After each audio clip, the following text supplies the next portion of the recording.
the regional carriers are just going to continue to emerge.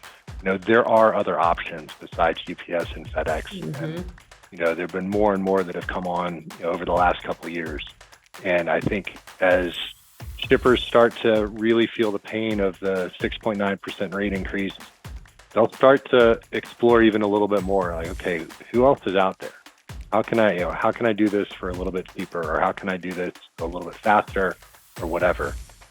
So from the tailwind side, I think those are a couple of things.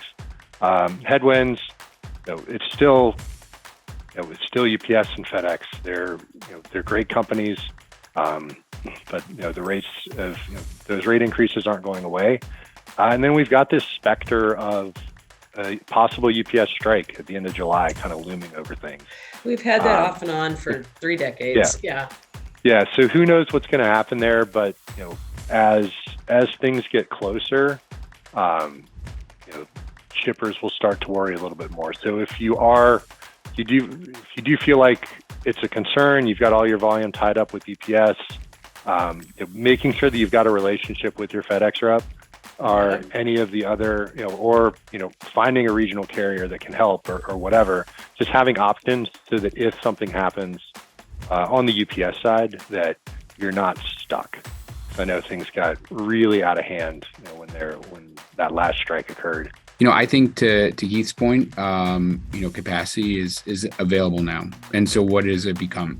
It becomes price, it becomes time in transit, and it becomes customer experience. And so I think that from a customer experience point, as we've talked about, I think there's a ton of upside to using better trucks and the regional model. And I think one of the other things that you talked about, transportation managers and some of their concern. One of those, that we hear regularly is kind of around integration and, how hard will it be to print labels, to do the work, to make sure that tracking is set up. I think that, speaking from our perspective, we've done a lot of the integrations. It's very easy to print a label. We have, leading technology that makes it, almost seamless and very, very short amount of time you can get up and running.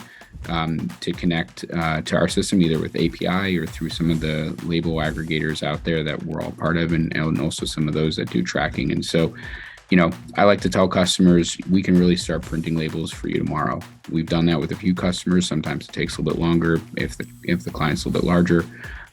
But that's part of the opportunities that are in the field right now. And so I think that for 2023, again, the customer experience and the increased use of technology is really going to be a differentiator.